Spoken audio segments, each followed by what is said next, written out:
Navodaya selection coaching ക്ലാസ്സിലേക്ക് ഒരിക്കൽ കൂടി സ്വാഗതം. ഇന്ന് ഞാനൊരു പുതിയ ടോപ്പിക്കാണ് എടുക്കാൻ പോകുന്നത്, fractions and numbers.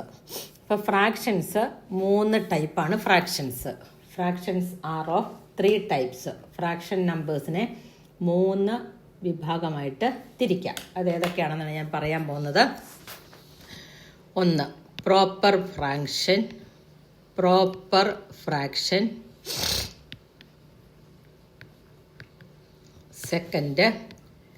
Improper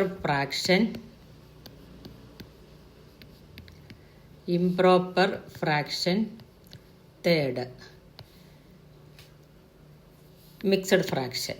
3ാമത്തെ type mixed fraction. ഇങ്ങനെ 3 രീതിയിലാണ് ഫ്രാക്ഷൻ നമ്പേഴ്സിനെ തരംതിരിച്ചിരിക്കുന്നത്. ഞാൻ മുന്നായിട്ട് ഫ്രാക്ഷൻ നമ്പർ എന്താണെന്ന് പറയാം. ഫ്രാക്ഷൻ നമ്പർ എന്ന് പറഞ്ഞാൽ ഒരു ലൈൻ ഇട്ടിട്ട് ആ ലൈനിൻ്റെ താഴെ ഒരു നമ്പറും മുകളിലൊരു നമ്പറും എഴുതിയാൽ അതിനാണ് ഫ്രാക്ഷൻ നമ്പർ എന്ന് പറയുന്നത്.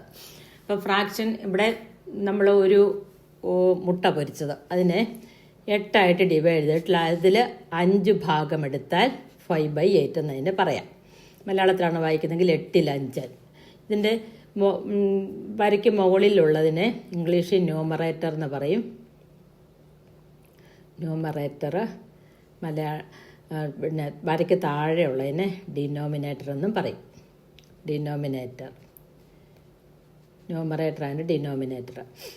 വരയ്ക്ക് മുകളിലുള്ളതിനെ മലയാളത്തിൽ അംശം എന്ന് പറയും. വരയ്ക്ക് താഴെയുള്ളതിനെ മലയാളത്തിൽ ഛേദമെന്ന് പറയും.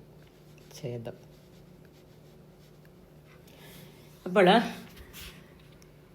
ഡിനോമിനേറ്റർ വലുത്, ന്യൂമറേറ്റർ ചെറുതുമായിട്ടുള്ള നമ്പറാണ് ഏത്? പ്രോപ്പർ ഫ്രാക്ഷൻ എന്ന് പറയുന്നത്. അപ്പോൾ ഒരു വരയിട്ടിട്ട് അതിൽ മുകളിലും താഴെയായിട്ട് നമ്പർ എഴുതിയ അതാണ് ഫ്രാക്ഷൻ നമ്പർ. ഭിന്നസംഖ്യ എന്ന് പറയും മലയാളത്തിൽ ഭിന്നസംഖ്യകൾ എന്ന് പറയും. ഭിന്നസംഖ്യകൾ. ഇനി പ്രോപ്പർ ഫ്രാക്ഷൻ എന്ന് പറഞ്ഞാൽ ന്യൂമറേറ്റർ ചെറുതും ഡിനോമിനേറ്റർ വലുതും. ഇതാണ് പ്രോപ്പർ ഫ്രാക്ഷൻ. ഇനി ഇംപ്രോപ്പർ ഫ്രാക്ഷൻ എന്ന് പറഞ്ഞാൽ ന്യൂമറേറ്റർ ചെറുതും ഡിനോമിനേറ്റർ വലുതുമാണ് ഇംപ്രോപ്പർ ഫ്രാക്ഷൻ. 5/3 അല്ലെങ്കിൽ 3ൽ 5 ഇംപ്രോപ്പർ ഫ്രാക്ഷനാണ്. 6/5 ഇംപ്രോപ്പർ ഫ്രാക്ഷനാണ്. ന്യൂമറേറ്റർ വലുതും ഡിനോമിനേറ്റർ ചെറുതുമാണ് ഇംപ്രോപ്പർ ഫ്രാക്ഷൻ. ഇനി മിക്സഡ് ഫ്രാക്ഷൻ എന്ന് പറഞ്ഞാൽ ഒരു പൂർണ്ണസംഖ്യയും ഒരു ഫ്രാക്ഷൻ നമ്പറോട് വന്നാൽ അതിനെയാണ് മിക്സഡ് ഫ്രാക്ഷൻ എന്ന് പറഞ്ഞാൽ 3 and 1/5. 3 1/5 3.5 എന്നാണ് ഇത് പറയുന്നത്. 4 2/5 4 2/5 അല്ലെ 4 5ൽ 2. മലയാളത്തിൽ പറയുമ്പോൾ എപ്പോഴും ഡിനോമിനേറ്റർ വേണം ആദ്യം പറയാനും, ഇംഗ്ലീഷിൽ പറയുമ്പോൾ ന്യൂമറേറ്ററാണ് ആദ്യം പറയേണ്ടത്.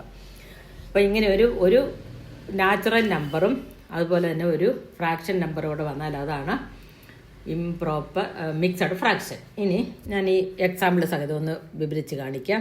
ഇവിടെ നമുക്കൊരു സർക്കിൾ തന്നിട്ടുണ്ട്.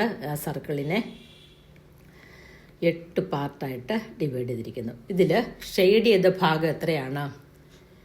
2 ഭാഗമാണ് ഷെയ്ഡ് ചെയ്ത്. ആകെ എത്ര ഭാഗത്തിലാണ്? 8ൽ. ആകെ 8 ഭാഗമായിട്ട് ഡിവൈഡ് ചെയ്തിട്ട് അത് 2 ഭാഗം ഷെയ്ഡ് ചെയ്തിരിക്കുന്നു. അപ്പം 2/8 പോർഷനാണ് ഷെയ്ഡഡ് പോർഷൻ. ഇനി അൺഷെയ്ഡഡ് ഇത് എത്ര വരും? 8ൽ നിന്ന് 2 പോയ ബാക്കി 6 6/8 പോർഷനാണ് അൺഷെയ്ഡഡ് പോർഷൻ എന്ന് പറയുന്നത്. ഇനി നമുക്കൊരു സ്ക്വയർ വരച്ചിട്ട് ആ സ്ക്വയറിലൊന്ന് ചെയ്ത് നോക്കാം ഇതെങ്ങനെ വരുമെന്ന്.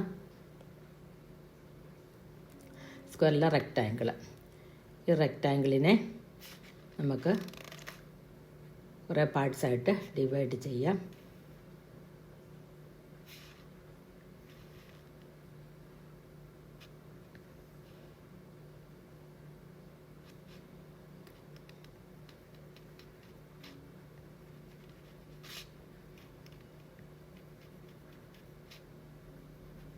അപ്പോൾ ഇവിടെ ഞാൻ കുറച്ച് ഭാഗം ഷെയ്ഡ് ചെയ്യുകയാണ്.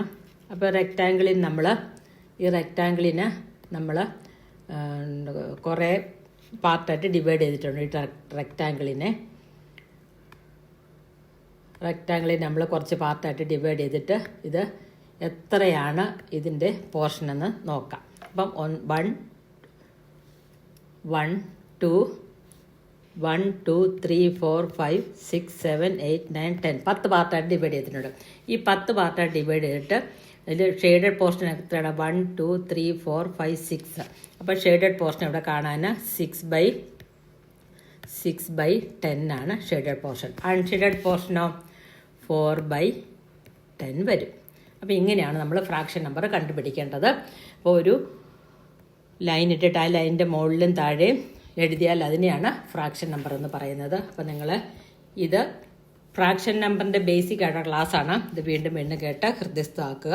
ഇത് അറിഞ്ഞിരിക്കേണ്ടത് വളരെ അത്യാവശ്യമാണ്. ഏത് ക്ലാസ്സിൽ ചെന്നാലും അങ്ങേയറ്റം MSc മാത്തമാറ്റിക്സ് പഠിക്കുന്നിടം വരെയാണെങ്കിലും ഈ ഫ്രാക്ഷൻ നമ്പറിൻ്റെ ബേസിക് ആയിട്ടുള്ള കാര്യങ്ങൾ ഓർത്തിരിക്കേണ്ടത് അത്യന്താപേക്ഷിതമാണ്. അതുകൊണ്ട് എല്ലാവരും ഇത് കേട്ട് വീണ്ടും വീണ്ടും പഠിച്ച് ഹൃദയസ്ഥമാക്കുക.